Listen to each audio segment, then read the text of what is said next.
This is my friend Richard. Richard is what some of you might call a badass motherfucker. Any thoughts you might have about what makes a man, he's probably done it. After over 20 years of being a weapon of war, an instrument of death and chaos, Richard has dedicated his life to being an agent of repair and healing. Richard is one of the only people I feel totally comfortable around. He holds very little sacred. He isn't judgmental about human biology. He knows what it is to labor toward peace while holding in check that part of himself that could fucking end you and would if it were necessary. So without further ado, Richard Boyer.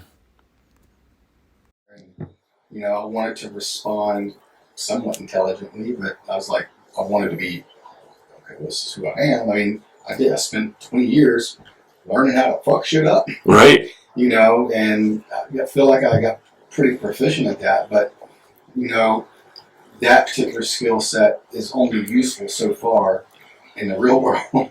Yeah, how do you make that transition? Like, how do you... I don't know. I wouldn't know where to start, how to articulate or describe. It's almost, I don't want to say something stupid and cheesy like it's a gravitational pull. Just maybe fate. I don't know. Because, as I was in the process of getting out, I mean, I was working some contacts to do the security contracting over in Kabul. And so at the time, that's all I was concerned about. I was going to go over there. Yeah, it's going to be dangerous. I knew the risk, but the money was like really good. So I went over there. This was after 20 years. Yeah, in the Army. A month later after retiring. Okay. And so I went over there, and my starting pay was $130 a year.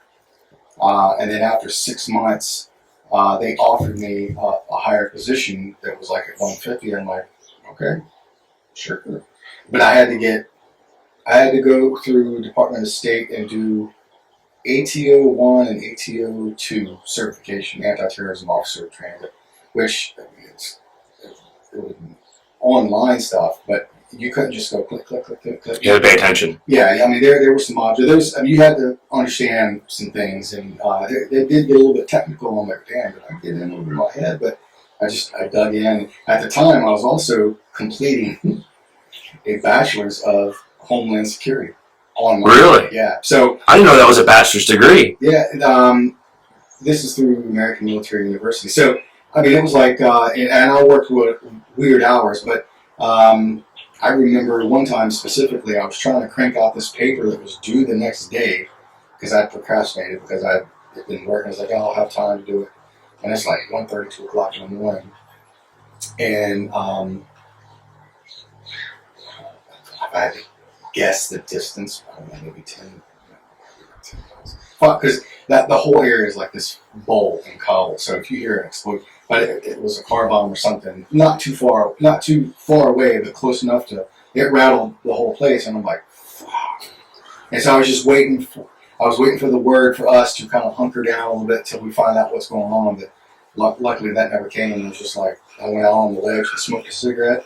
And I could see in the distance like a little bit of orange glow and everything. I'm like, that shit's staying over there. So working on your but I did that bachelor's degree while the car bomb is going off in Kabul. Yeah, and so then I finished both of the ATO 1 and ATO 2 certification, and then that changed my schedule a little bit.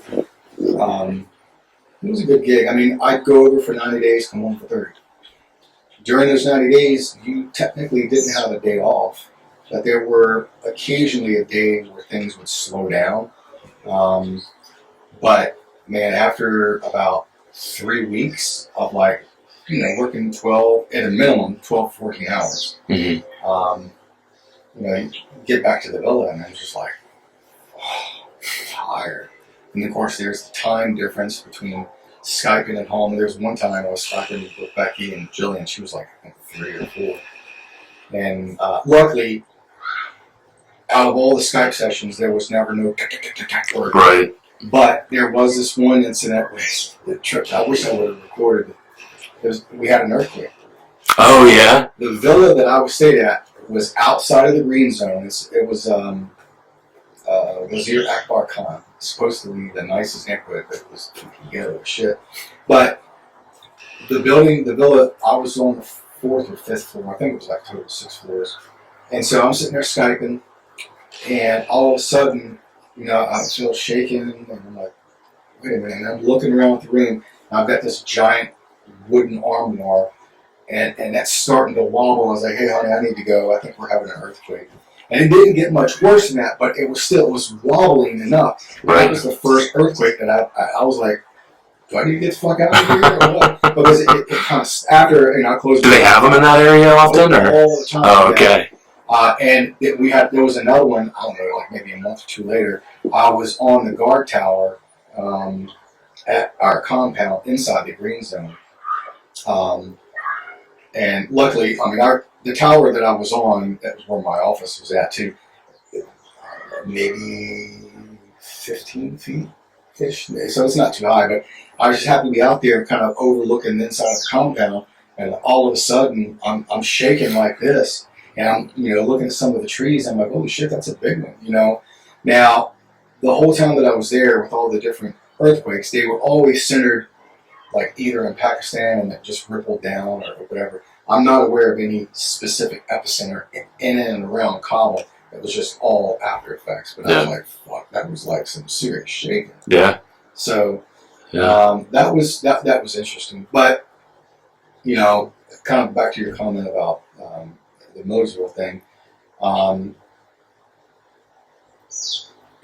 to that point, I spent time in the Army, went over to Kabul, came back home, worked in a candy shop, the gun shop. Yeah. I'll tell you what, why don't I introduce you and then create a framework for you to talk about those things so that the audience knows because I who you are. Seriously bounce around. You'd think that I have ADD or something. It was coherent. I think everybody who's been in here so far does. I know I do.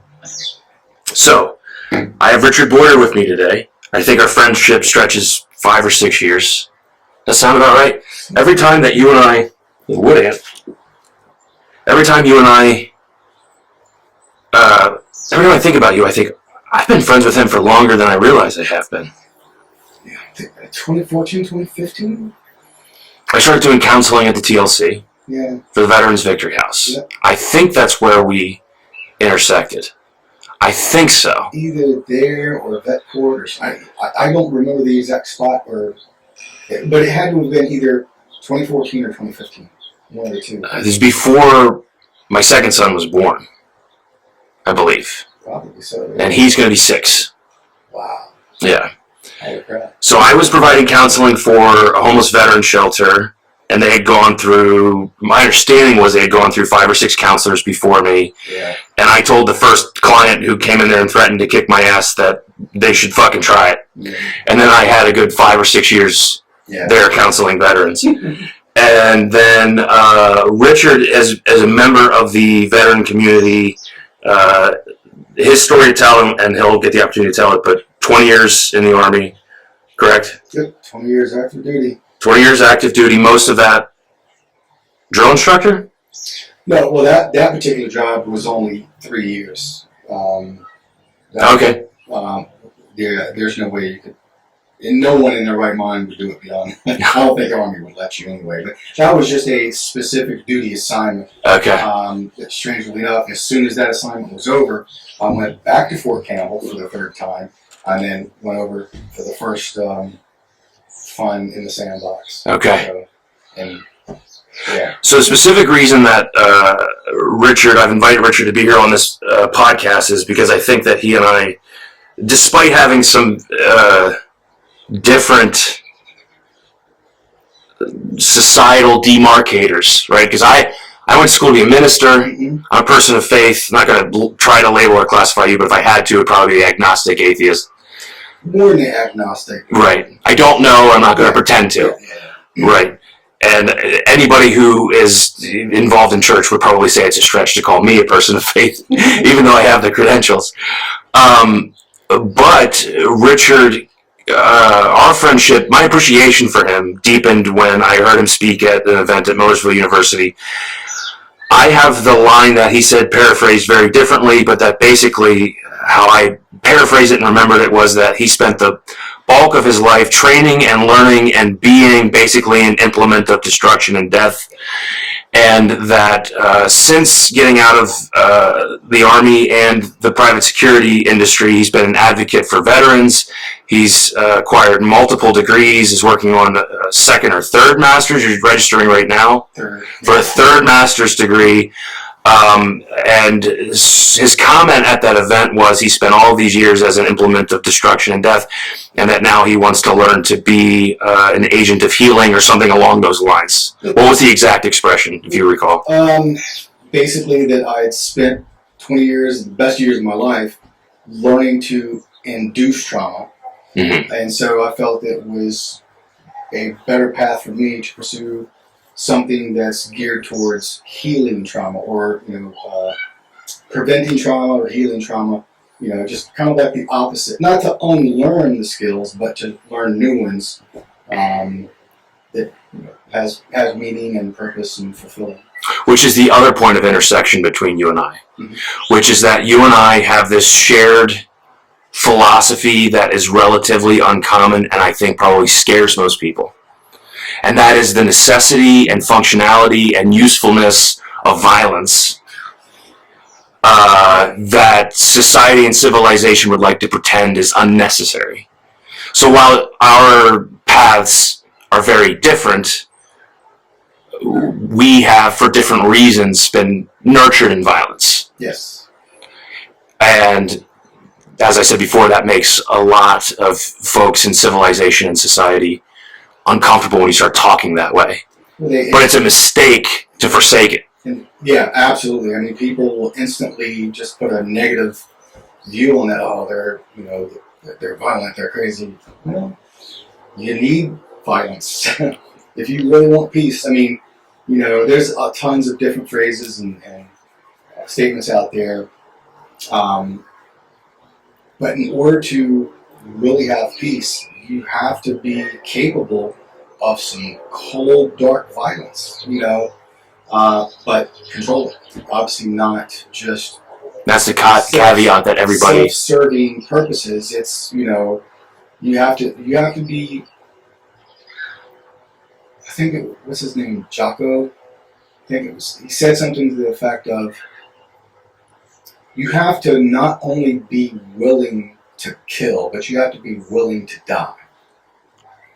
He said that, I don't know if it was on Joe Rogan podcast or something, but when I heard him say that, I'm like, damn, yeah, that's like short, concise, and you can't get more accurate than that. And why does that matter? Why is that important? The willingness to kill, but also the willingness to die. Well, because I think, just from my perspective, you go into combat theater, I mean, you've got death lingering over your shoulder. And if you allow that to linger and you're constantly thinking about it, you're not going to be focused on what's most important. If you just, at least for me, if you just go ahead and accept the fact that you're probably going to die, then, at least from my experience, you're going to do okay, and just literally take it day by day. I mean, you really hope you don't die, but if you... And that transition, or that process, at least for me, took a little bit to just come to a realization of like, yeah, you're probably going to fucking die. It took a little while, but once that kind of like settled in, the best way I can phrase it is just like, fuck it, I'm going to die. Now I'm not going to go out and do stupid shit to ensure that happens, but right. I mean, there were plenty of close calls the first time that I went to Iraq, and of course having that framework or circuitry or whatever you want to call it in me, when I went to Kabul, I knew, I retired from the military, and then a month later, I'm over there at Kabul in worse security conditions than what were in Iraq. I mean, it was pretty bad. But having had gone through that process of, fucking, I'm probably going to die, that helped me, but, and we might get into it later, some of the reasons why I decided to call it quits over there. There was too many close calls and stuff like that. I was like, okay, yeah, it's time to go home. My bucket was full. So how does that, so is the application of that to living in the veneer of civilization as a civilian, that being prepared to die permits one to live fully? Something along those lines? For me, I mean, because people are so different, their backgrounds, their upbringing, everything about them is so different. What feels right and seems natural to me would be very unnatural to someone else. I mean, everyone has their own path, their own journey. Whether they come to terms of realizing how violent that they could be. No, it's a strange area of thought. I mean, and like you said, we have some commonalities. I think, we both are capable of doing some heinous things, but we choose not to. I feel honored that you know that about me. Like, you're someone... like, I am.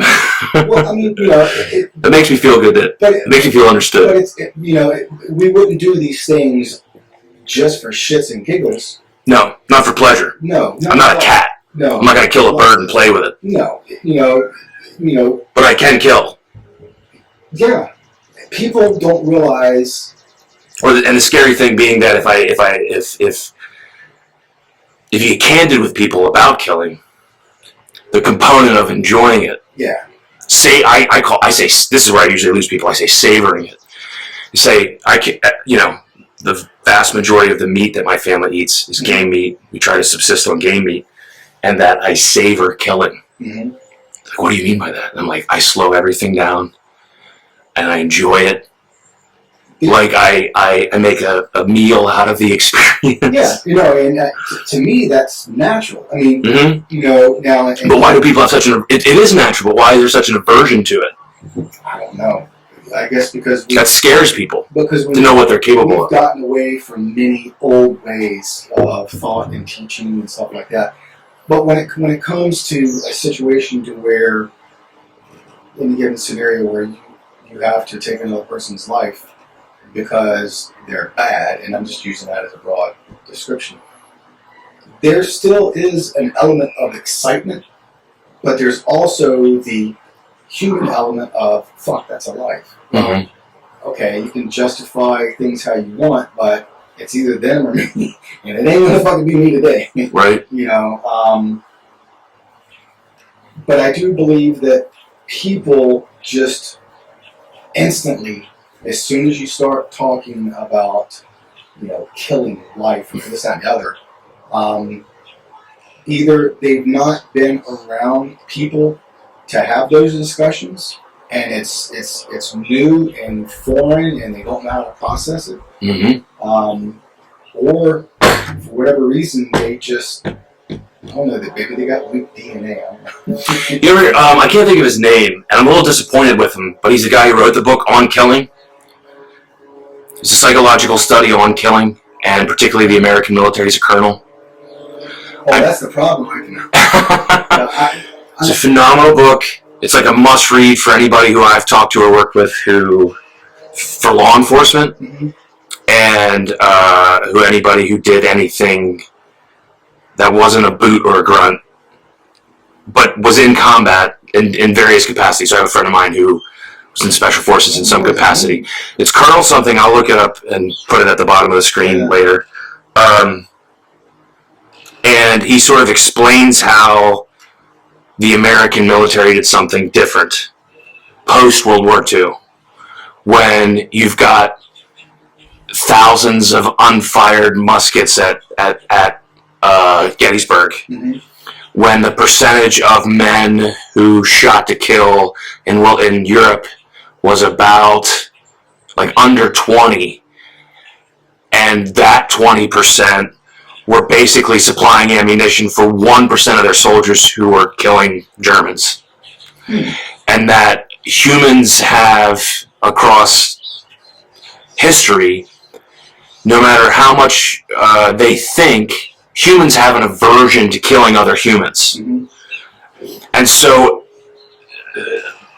it was the first time that a military really studied this and studied their own history and everybody else's history. And they said, well, in the Civil War, we taught men how to reload and how to reload fast. And everybody fired high or fired low or pretended to fire. Everybody. Like, the count should be much... If everybody aimed to kill, it'd be much higher. So they said they realized just post World War II and just pre-Korean engagement that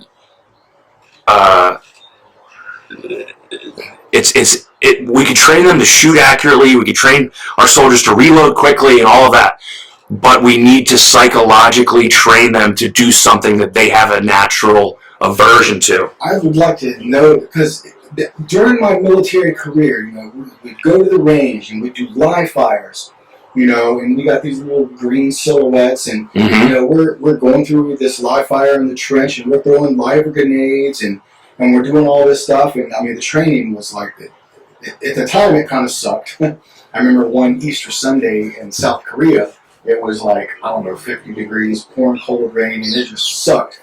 But the live fire exercise was so fucking incredible. But to your point that you just mentioned, you know, I've never heard of anyone talk about prepping psychologically for killing. And it's why we have seen a dramatic... It's not that it didn't exist, but we have seen the inability... It's not quite the right diagnosis. I'm not a clinician. PTSD is not quite the right diagnosis. It's a transitional disorder that doesn't exist yet. But the problem is that, yeah, so the vast majority of our soldiers haven't seen combat, but they still have to struggle to transition. It's the psychological conditioning to killing and then putting those people back into civilian life without changing that. Yeah, something along the lines of, you know,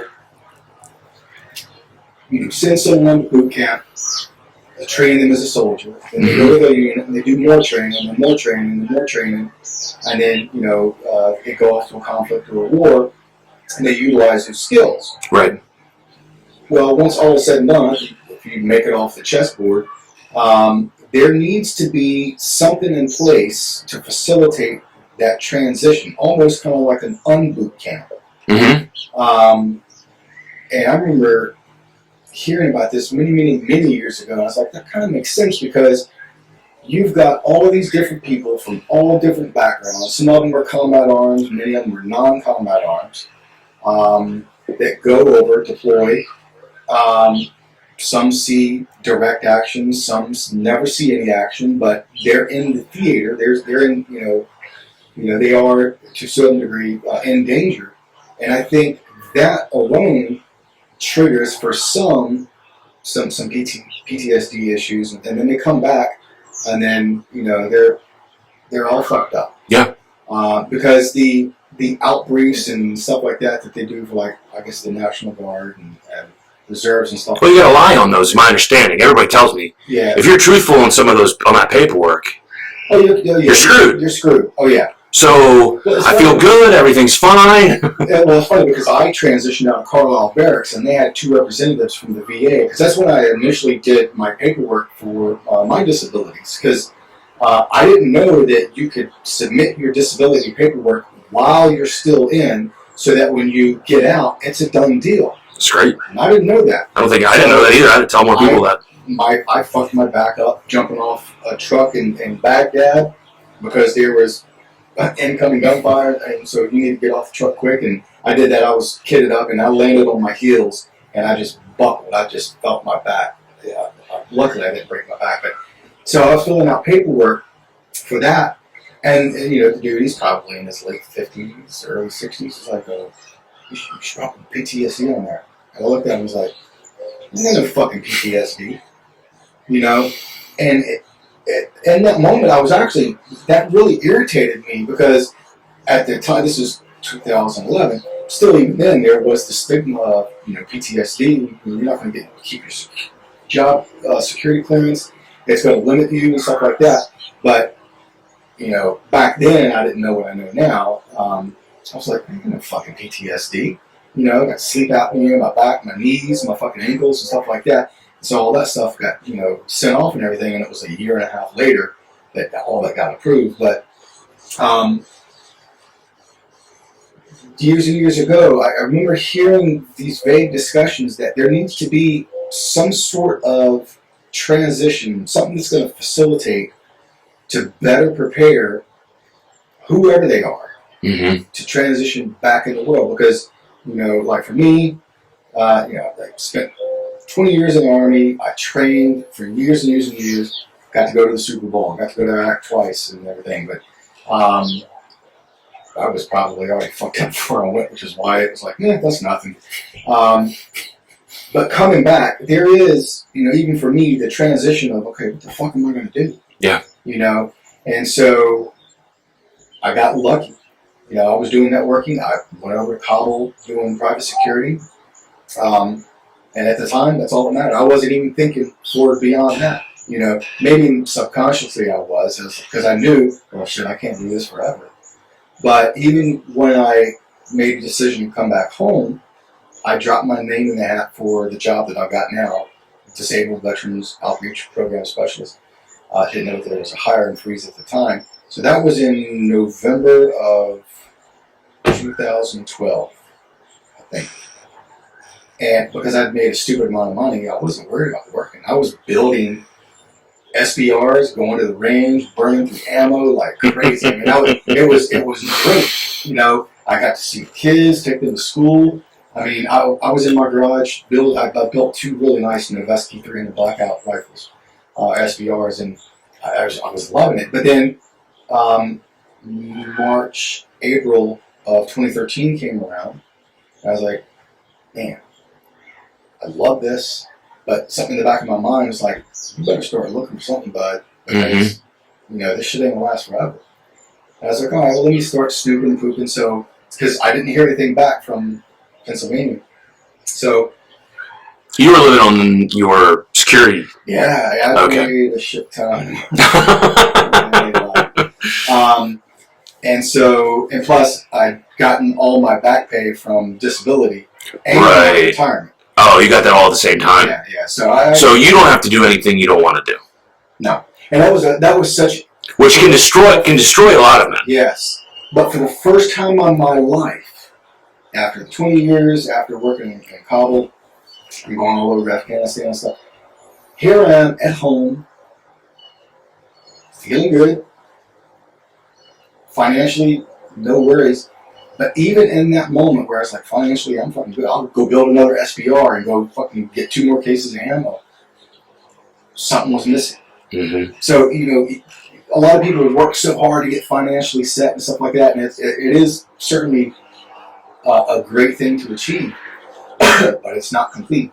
No. So that's when I started looking. I was like, let me see what's out there, and I had connected with one of the co-owners of Tribe on LinkedIn, sent my resume, and she messaged me back, hey, come in and put an application. So I went in. Long story short, started working there part-time for about 2 weeks. Then it was full-time. And then we moved from that old place to the new place. Yeah. And by then, I'm working like 50, 60 hours a week. And although I enjoyed it, it's a gun shop. Yeah. I ended up getting 2 safes at home that were full of shit. Yeah. And I was like, and I was getting crazy discounts and stuff. Yeah. I've gotten rid of most of that now. We still, every time I get together with Mitch, who I brought to the range with you, every time he asks, Jay, what's Richard up to? That motherfucker's got some toys. I was like, yeah, he does, dude. I saw that the one you're talking about, the blackout. Was that the one that? Yeah. I said I could hear him fire, and then it was like a second later, hit the paper down the range. Oh yeah, that's great. It's so quiet. Yeah, I had an issue with the trigger, which I resolved that. Okay. Yeah, but he comments every time. He's like, that Richard guy, he has all the toys, doesn't he? I said, yeah, he does. I love shoot suppress. To me, that's the way to shoot. Yeah. So you're doing all the things that you enjoy, and still something's missing. You're working at a gun shop. So you got all the toys. You got the money. Yeah, working in the gun shop, it was great. But I was working 50, 60 hours a week, and I'm like, wait a minute, I'm fucking retired. I'm starting to not see my kids as much because I'm working almost every weekend. And I was like, and it's getting close to Christmas of 2013. And in the back of my mind, I'm starting to formulate a conversation with my boss, which I'm still good friends with today. Fucking awesome dude. Like after the new year, I'm gonna have a conversation. Hey man, I need to dial it back a little bit because I didn't need the extra money. It was great and everything, but and by then they put me in charge of the floor to train any new guys.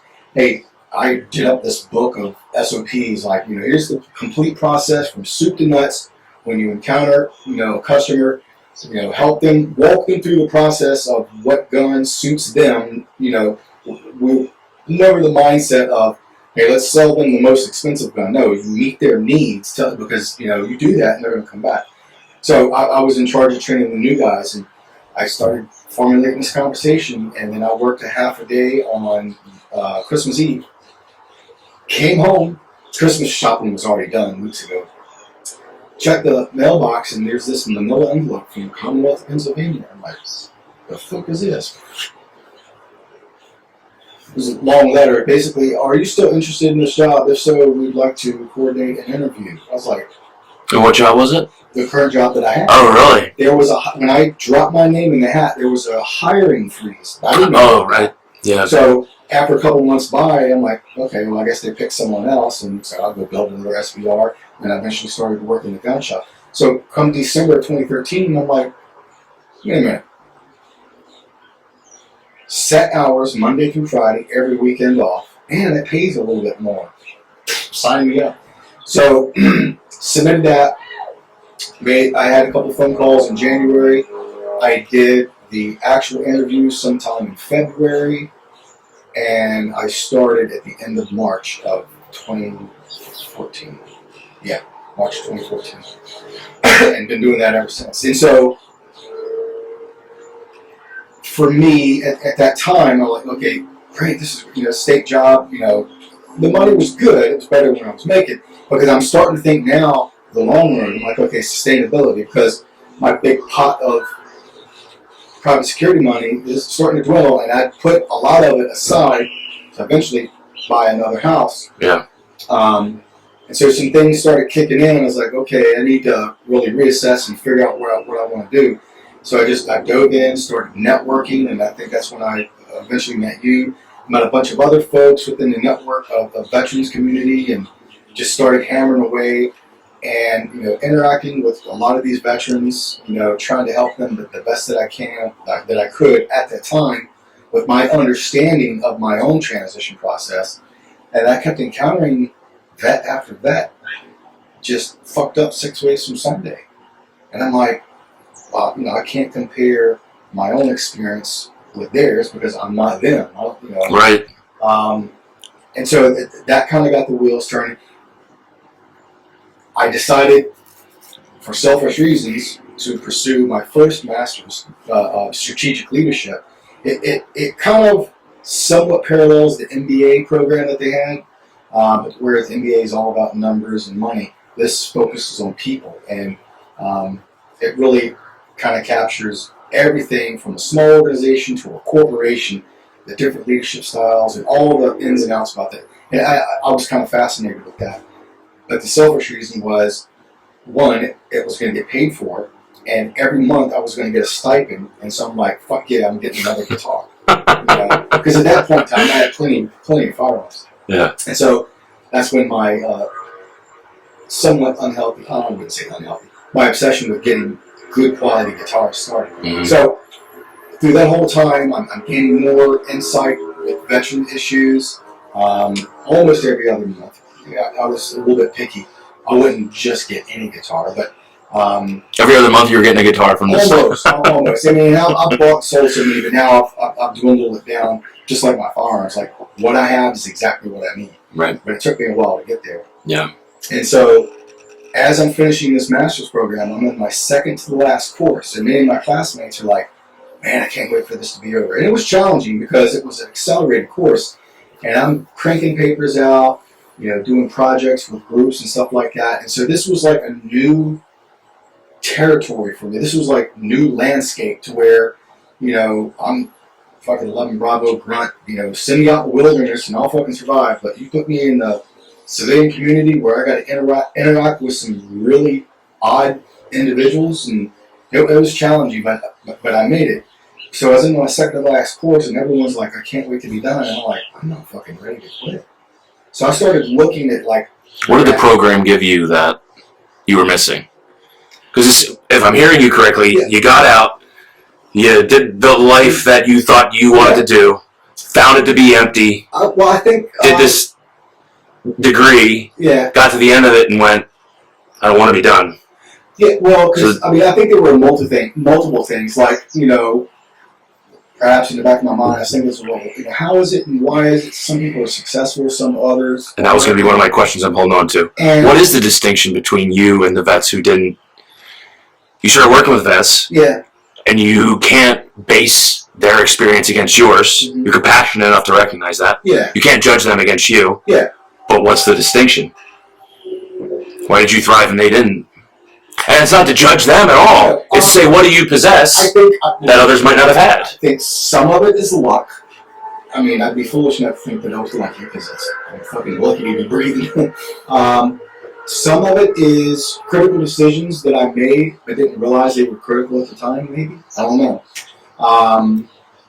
I think maybe an element of resilience.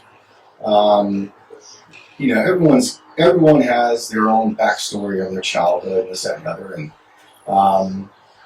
right. And some people are fucked. Forever. Yeah. And some people use that as rocket fuel to go to heights that nobody ever estimated they could. Yeah, and And what's the distinction? I don't know, but I mean, often I think about when I made the decision to join the Army.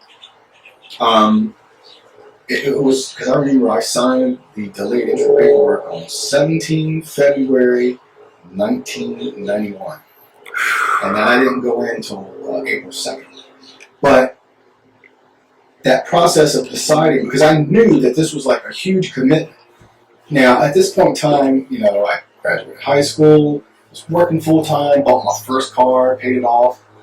And for the longest time, I was getting a pretty decent paycheck, and I had no bills, no responsibilities, and I was just partying, and it was great. But even in that environment, I'm looking around with good friends and stuff, and I'm like, there's really not much opportunity. I mean, they're great people, but I didn't see, like a lot of the older people that I hung out with, they were doing the same thing year after year after year. And I'm like, I don't want to do that. Growing up in Lynchburg, Virginia, home of the moral majority, that was an experience growing up. But they were great. I mean, they were hardworking people. They were stoners, and they worked. They were responsible. They weren't stupid, but they would just do the same thing year after. It was like they got to a certain point in life and just stopped. And I'm like, I don't want to fucking do that. Mm-hmm. That's Finnegan. What do you need, Finn? Come to the window. What's up, handsome? What can I do for you? I just to play Minecraft. You want to play Minecraft? You do that in a bit, okay? What's everybody else doing inside? Just boring stuff. Just chilling. Yeah, just chill and rest. It's Sunday. Just rest. We'll play Minecraft later. You and me. That's what I want to do. We'll do it. Thanks, homie. But did you hear that? So if I were to codify what you said in two different seasons in your life, not do the counselor thing, I'm sorry. No. To my friend, I can't turn it off. In two different seasons in your life, when you surveyed your life in comparison to other people, which we all do because we can't, you compare yourself to your peers. Yeah. Right, to figure out where you're supposed to be. Mm-hmm. You looked at your peers, and you looked at yourself, and you said, this isn't what I want. Yeah. I don't want this forever. I want something else, and I want something more. Yeah. I mean, which means you have to give up on not give up. You have to surrender the pleasure of now and of the known, and labor towards something better. Yeah. And you did that in two seasons in your life. You did the same thing. So I guess so, yeah. You did, because you were working at Trop, you had everything you wanted, you had all the money, you had everything you wanted, and you had something still. Yeah. No, I don't want to do like Because I wanted to ask you, I didn't want to interrupt you. You don't have to work, but yet you're working 50 or 60 hours. At that time, yeah. And you don't strike me as the kind of man who does anything he doesn't want to do. Yeah. So there's a part of you that wanted to work 50 or 60 hours. Yeah, because there was some enjoyment in taking some of these young guys. Some of them were prior military. Yeah. And granted, I wasn't approaching it from the framework of drill sergeant. Come here, no nuts. But it was the coaching, teaching mentor of like, hey, dude, if you fuck up, I'm going to slap you in your pee-pee. But you're going to learn from it. So investing in others. Yeah. So, but that's something meaningful. Yeah, and that's what made it work. Working almost every weekend and stuff like that. It wasn't. So I enjoyed that. Working at the candy store because you like candy. It was working at the candy store because it put you in proximity to men that you could invest in. Yeah, and I think there was which gave you meaning. Seed planted, so to speak, that was like, because I kind of felt this, what word am I looking for? Going back to like when I was a drill sergeant, that was a tough, hard job, but there was a sense of accomplishment, enjoyment, taking Joe Schmuckatelli from day one, and at the end of the 9 weeks, you see him march across, and, they're technically not a soldier yet, but the transformation, You went from being a shithead to capability. Their capacity was just expanded. And you had a part in that. Yeah, and so that was kind of like, I don't want to say addictive, but there was something about that that's just like, fuck yeah, I'm in the right place. If you were to put that into a sentence, what you were doing then, what you were doing at Trop, what you do at your job now, like one singular sentence, because they're all kind of the same thing, what would you say that you're doing? And I'm asking the question as a means of understanding what it is that you actually value. Because you value something more than your own pleasure. Service to others, I guess. That's beautiful, man. Like that's. Well, but I mean, the drill sergeant job. I literally had to create an alter ego because by nature I'm just mellow. But I had to create and tailor a specific alter ego to be a dick, but not too much of a dick. Because some of my peers, they allowed that drill sergeant badge and that hat go to their head, and it would bleed out in behind door conversations, and I'd be like, hey, Battle, chill the fuck out. They're just privates, So that was when I got my first taste of teaching, training, and transformation. And then fast forward many years later, I went over to the sandbox, came back, and then my very last assignment, I was an ROTC instructor at Lehigh University. Mm-hmm. And so now I'm taking these junior knuckleheads and teaching and training them, preparing them for their big Super Bowl event, which is LDAC, Leadership Development Assessment Course that was out of Fort Lewis, Washington.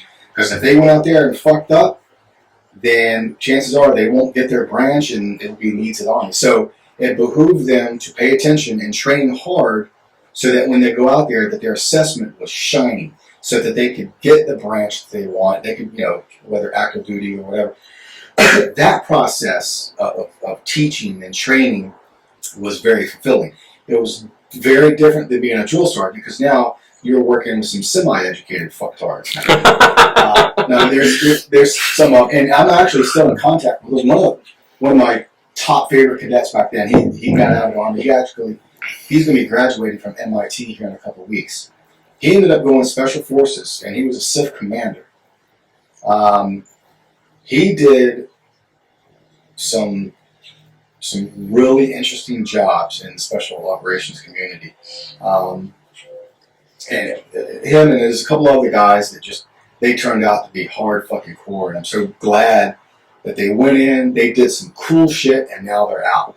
Well, one of them's still in, but he's got a chill staff job or whatever.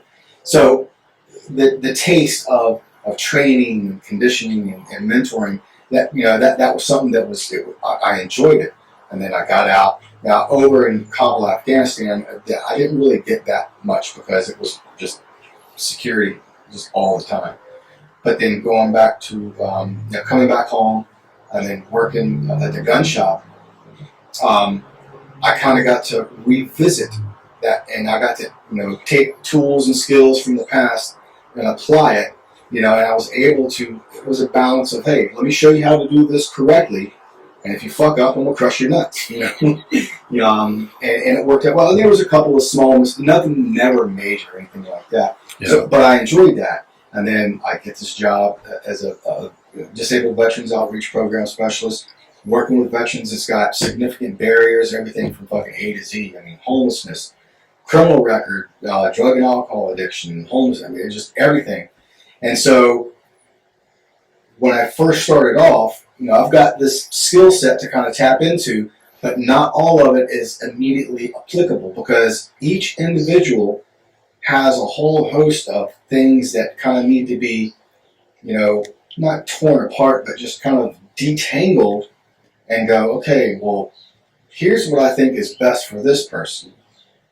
But that doesn't matter because it's from their perspective of what they perceive, what they need. And you try to guide and semi-Jedi mindfuck them into adopting what is best for them. What's best for them. And that's hard. You just summarized what this thought I've been holding in my head from like a very personal and might be selfish reason as to why I like you so much. So there's no shortage of people. If you are a young man who has talent, if you're a young person who's gifted, there will be no shortage of individuals who want to recruit you for their cause, who want to mentor you, who want to pour into you. Now, if you find your way into the religious community like I did, there will be no shortage of men who want to. They all want to establish their own little kingdom, have their own church in the corner, and they'll find some protege. I'm talking about myself right now. No, I'm tracking. Were you tracking? You spoke what I'm selling?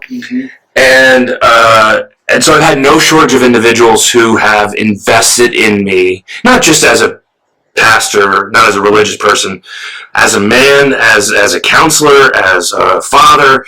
I've spent my whole life seeking out mentors, people to lead me, people to invest in me.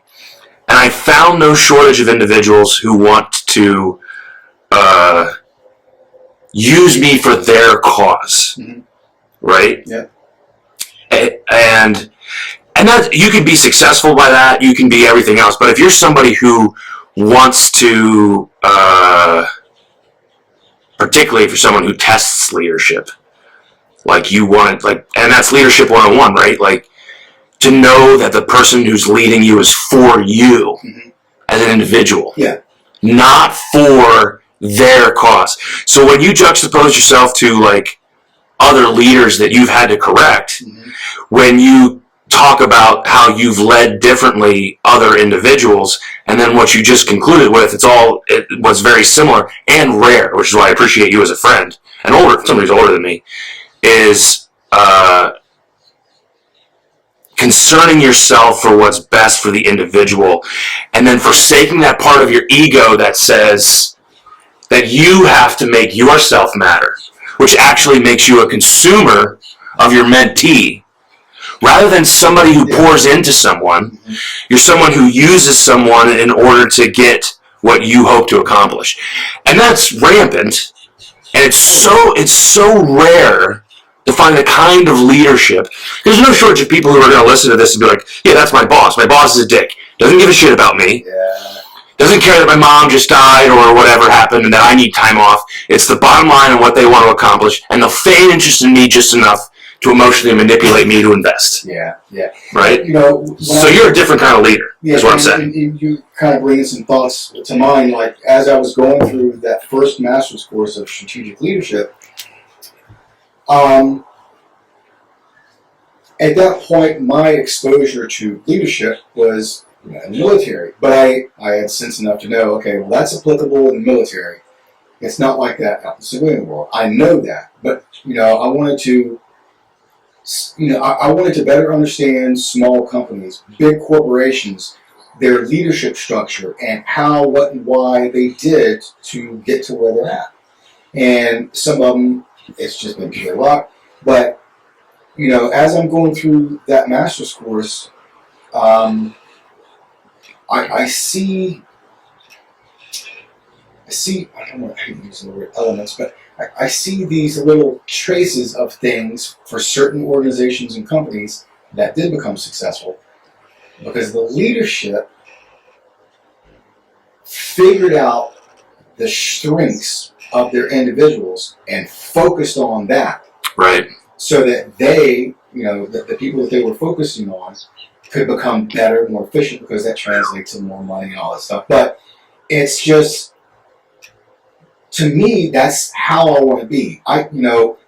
With the drill sergeant thing and the military rank structure, yeah, that's great for that. But out in the real world, to make a difference, if you're going to be a leader, if you're going to call yourself a leader, you have to be a real leader. And the real leader is you identify, if you've got, 10 knuckleheads, they're each going to have different strengths and weaknesses.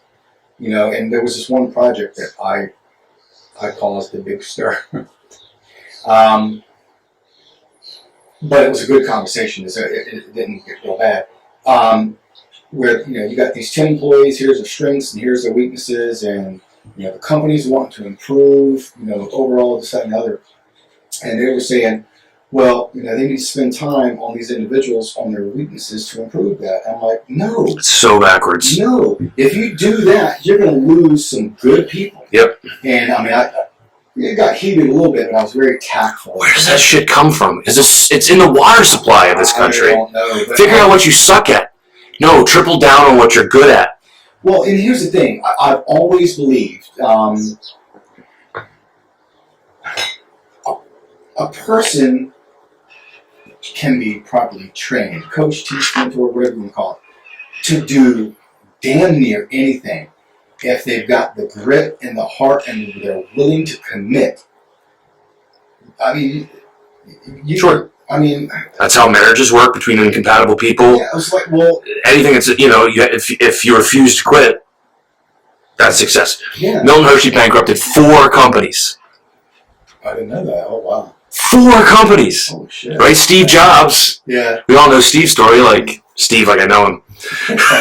Steve Jobs was fired from his own company, made a shell company in order to get back into his old company, and that guy failed so many, there's nothing but failure all over him until he succeeded. It's like the capacity to continue to fail until you succeed. So, but for me, I think, my transition, this process that I've gone through, and I'm still in a process, which is part of the reason why I've, dropped my name in the hat for this 3rd master program, which I'll get to that in a minute. But my understanding, my perspective on what leadership is, when I was going through that first program, is unchanged. And then, like I said before, as I was in the second to the last course, I was like, man, I'm not ready to be done. What else can I do? Because, hey, GI Bill is going to pay for it. I'd be foolish not to do that. And so I initially looked at a master's of emergency management because, well, hey, I have a bachelor's in Homeland Security, worked in the Army for 20 years, worked in Kabul, kind of fitting. I like, some of the first responder elements and stuff like that. And then I was like, no, I want to work smarter, not harder. Not that I don't think I would have not been successful, but I was like, well, social work. Well, that's kind of sort of what I've been doing. And I met some friends and people that I'd networked with that had done that. I'm like, that's the ticket. Mm-hmm. And so for about 6.5 weeks, I was working full time and enrolled in 2 master's programs. And it hurt a little bit, but I knew that it was going to suck. It sucked, but it wasn't as bad as I thought. 6.5 weeks, it went by quick, and it was all done and said. And so, a lot of my experiences and skill sets that I was going through with the social work program, which it's a great program, but I did feel out of place because I don't want to say anything disparaging, but that culture, that environment is very woke.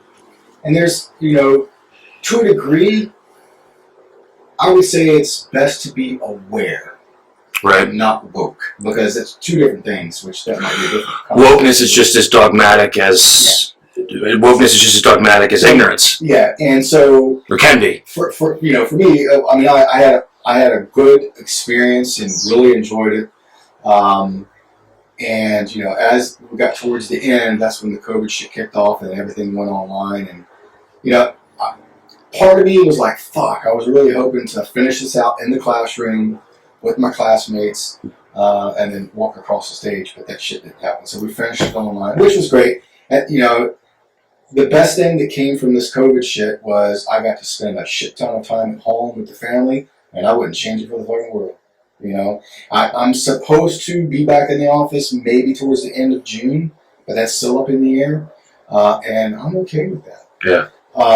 So I think a lot of us learned that lesson. yeah, but this process and transition for me is always ongoing. So, working with veterans since 2014, learning how to better assess their needs, learning how to connect with them and develop a level of trust that's needed. Otherwise, you're not going to get anywhere. Right. Being able to tap into known resources to refer them to, or just pull them to the side outside of the scope of my job and say, hey, dude, let's talk about something. Mm-hmm. And most of the time that I'd say about 90% of the time that ended very well. Mm-hmm. There's some people you just can't reach no matter what approach you use. And like, You know what the irony is I said that to the guest I was interviewing before, the quote from it's the opener in a Guns N' Roses song from a movie, though. There's some people you just can't reach. Yeah. What is that from? I said the same thing. Civil War. The movie's called Civil War. Yeah. But the song's called Civil War. Civil War, yeah. Yeah. There's just some people you can't reach. Mm-hmm. And the heartbreak of, we were talking about the heartbreak of, yeah, that sucks. Yeah, I'm not going to do anything for you you refuse to do for yourself, and therefore I love you, but I have to watch you deteriorate. Yeah, one of my first experiences, one of my big learning experiences when I first started out, I would spend a lot of time, energy, and effort working with a veteran that has a shit ton of areas, and I'd get them to the start line. I'm like, all right, bro, now go for it. And they would take 2 steps, 3 steps back, and I'm like, the fuck are you doing? Yeah. And that happened to me twice, back to back. Oof. And on this third veteran, I don't know if I read it, heard it, or something. Fucking, it could have been something from Oprah Winfrey. I don't know. I can't put all the words together with it, but it was basically be careful. Like if you've been burned, be careful because the next person you go to help may need the help, and and you won't get burned or something like that. And You'd be afraid to get burned and not help them, or yeah. And so this literally it happened twice, back to back, and I was so fucking pissed, and not too many things really get me irritated, but that did. investing yourself in someone and watching them take a shit. Yeah, watching them shit the bed. Especially when you see their potential, you know their capabilities. And so this third person come along, and I caught myself. I'm like, oh shit, here we go again. I know exactly how this is going to play out. And then I went and smoked a cigarette, and then that's when I was like, wait a minute. I could fuck this up before it even starts if I approach it with the mindset of here we go again. Yeah.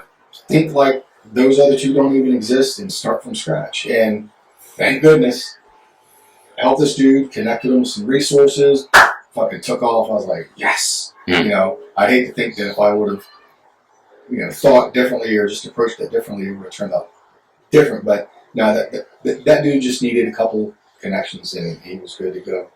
But so that whole process of working with veterans, getting a master's of social work, and just further developing skill sets and stuff like that.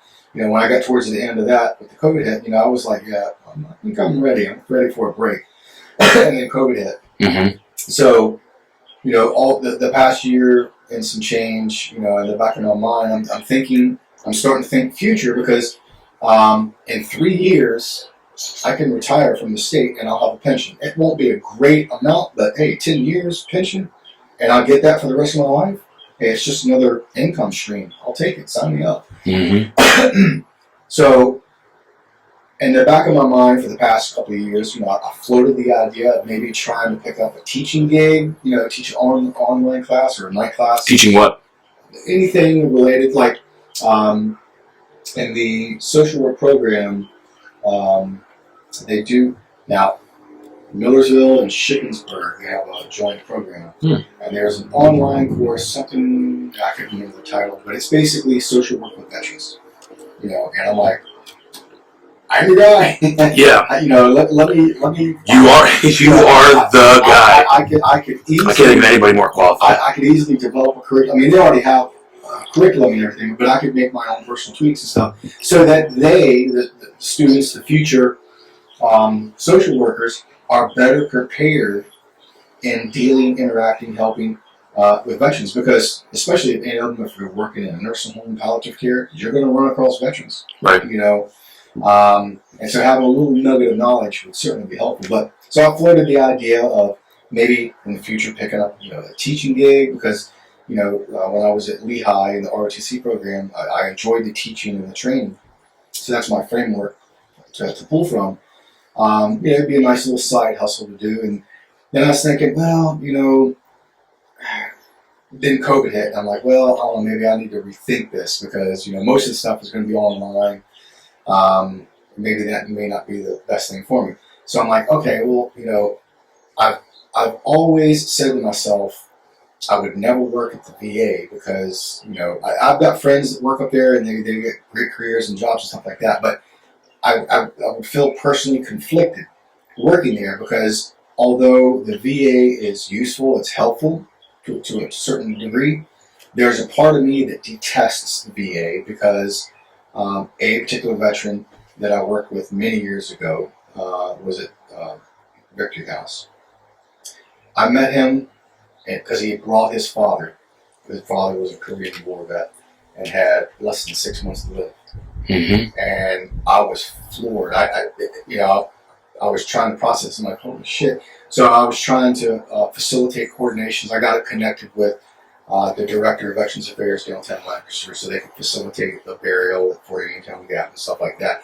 So that's me and this guy, young man. I think he was like 23, 24, bright as fuck, very, very well spoken. And so we kind of connected. And I was like, hey man, what you're doing is fucking great for your dad. My heart hurts to know that eventually he's going to pass, but you're right here. I mean, because it got to the point where he was physically taking care of him, like wash rag, bathing him, make sure he ate. I mean, the whole palliative care thing. And his father passed away. Now he was temporarily living at home. There was some family dynamics that I'm not privy to, but basically after his father died, he got kicked out of the house. Now, he wasn't drug using, alcohol, none of that. Kicked out of his father's house? Well, I think there was some strained relationship maybe with his mother. I don't know the full story. The point being, he was good enough for caretaking. Yeah.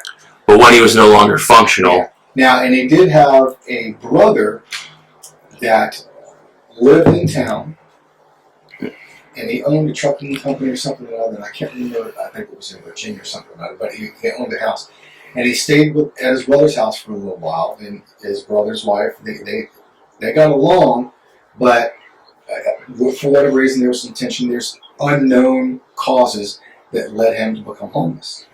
And so I'm working with him again, and I gave him my personal number. I mean, I can pull up his number and see the last text that I had from him. But he ended up staying at Veterans Victory House, and I had encouraged him before his father passed. I said, hey, dude, you're going to have to get connected with a therapist, because between the things you went through in the military and then dealing with this with your dad, it's going to be tough. It's going to be really, really tough. It's going to be a bigger problem than you realize. Get connected with the therapist so that you can kind of start sorting this out, because it's going to be overwhelming. And he listened to me, and he went to the VA, got connected with a psych doctor and this, that, and other, and then I would intermittently see him every couple of months, and then he popped in, we sat and chit-chatted, and he was like, shaking. I'm like, dude, you okay? He's like, all these fucking pills they got, And he rattled off like 4, 5, 6 different pills. It's always the same cocktail. And he was staying, at the Veterans Victory House. Yeah. And I'm like, dude, you got to get off that shit, man. I said, I feel bad for, recommending that you go to therapy. He goes, well, the therapist, he goes, that part's okay, but, they're making me take these fucking meds. And I'm like, fuck, man. 2 weeks later, he was found dead in his room at Victor House. Yeah. I don't know if it is a result of all of those meds. I don't know if it was an OD, but it was quiet. All I know, whatever happened, it was quiet. I remember. Yeah. In that facility where people are supposed to get checked on every day, multiple times, he was found 2 days later, and that kind of fucked with me because here's this young guy, bright, just like I'd fucking be in a fucking foxhole with him in a heartbeat. He's one of the kind of people that they had. And it kind of fucked me up because here I recommend, dude, you gotta go to. I don't regret doing that because I'd like to think that some good came from it, but this feeds into some of my hatred towards the VA. Is they're killing fucking veterans. Yeah. I don't think that's their purpose and intent, but they're going off of what the literature, research, and all of this stuff says. Right. Therapy sessions, which I'm not privy to the content or the framework that they're using. I'm sure it's helpful, but the fucking pharmaceuticals, it's fucking killing vets. And so that's something that has lingered with me personally and that has bothered me. And of course, there's been other vets that I've worked with that I've had to pitch my approach to the TLC when I started working with them, to the Victory House. And I told them, I said, it's very simple. Relationships. Yeah. And that bore out over the years because I heard the same thing over and over and over again. Particularly people who would say that like they got Xerox pages out of the DSM-5 and things like that. And like, there's nothing that you can learn from me from that fucking book. Yeah. Would be the sentiment. Like, how dare you try to tell me who I am and what I'm going through by reading to me from a book that doesn't know anything about me? And so I tried to explain to them. No, I think they understood too. Well, they didn't care. They said, you get results. Yeah. I was told, if you told me that green Kool-Aid, this is verbatim, if you told me that green Kool-Aid worked and you're getting results, Ryan, yeah, we'd make everybody drink green Kool-Aid. But so the thing is that the vast majority of vets that I worked with said they did not feel heard, did not feel listened to, and the thing that made me successful with them was always the thing that sort of put a target on me. It was like, you're friends with them. I was like, no, it's very clear I'm not friends with them. We're not friends. Yeah. They can't call me at 3 a.m. with a crisis. Yeah, exactly. Yeah. They can't. However, do they feel with me? Do they feel like connected? Like, absolutely. See, and I think because the vast majority of the research that I read before I even started my counseling practice was that it almost had nothing to do with your approach to therapy or counseling. It was like the vast majority, as far as they could quantify, of success with a counselor has to do with the relationship and bond you form with them. And I think, and that started my whole counseling. Like, that's going to be my whole thing. And so my whole shtick. How do you relate and connect with people? Yeah, not all of these psych doctors are the same, but broadly they kind of are. They view these veterans, whether the doctor is a vet himself or not, they're a patient. Yep. And that doctor-patient mentality, I mean, I understand, you've got your left and right perimeters and stuff. They're losing out on a connection. Because if a veteran or a patient or whoever it is, if they feel connected, if they get the sense that this therapist, counselor, whoever, like, actually gives a fuck, can make a world of difference. As opposed to, I don't know, I'm just speculating that a lot of them it's just like, at the end of the day, again, kind of speculating, at the end of the day, these psych doctors, they go home and they're not thinking about their fucking. They might think a little bit on a very surface level, but they're probably not like. I heard the same thing over and over again. People from the VA who fell asleep during a session. The counselor or therapist falling asleep during a session. Holy fuck! I've heard that more than once. I'd be pissed. Yeah. So yeah. Again, with my transition, my journey, my path with all this stuff, between the first masters of strategic leadership, going into the social work, the Master's of Social Work, and some of my what I would consider legitimate hatred towards the VA. I want to find a new. There's got to be a new way. There's got to be a better way, a better approach, something. And so, for many, many, many years, I've always been interested in cannabis, medical cannabis, and all that stuff. The science behind it was fascinating. One of the first couple things that really caught my attention was when I learned about the CB1 receptor and the CB2 receptor. CBD will attach to both. Primarily THC will, I believe, is CBD or your C2 receptor. Back in my wild days, I'd be all about that head high. But now, like I mentioned before, I've got too many responsibilities, too many things I want to accomplish. I don't have time to get high, but I do have time to relax with CBD. And so, understanding that within our own endocannabinoid system in our body, that if it's done properly, if it's just a slight bit of good quality THC, like not even enough to get the head high, but good concentrated CBD, you'll grow more receptors, resulting in reduction of inflammation. It can help address depression, anxiety, all these things.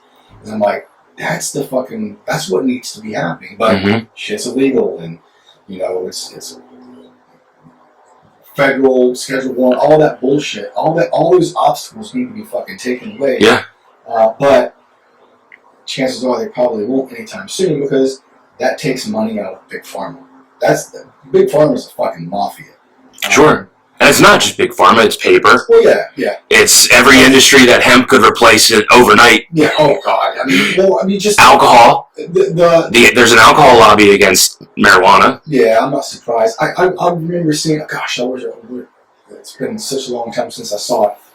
The amount of space, time, soil, water, and byproduct or whatever of hemp versus corn, and it's just like, man, it's a fucking no-brainer. Right. It is a no-brainer. So over this quarantine time period, I'm thinking future. In 3 years I can retire. I'll get the pension. So what can I do now? Do I want to work at the VA? For shits and giggles, I did drop my name in the hat for a position, but I doubt I'll get somebody. But you tell me what you want me to edit out of this, because you ain't getting that job after this is released. No. I fucking loathe the VA. No, chances are I probably won't get picked anyway, so, and I'm okay with that.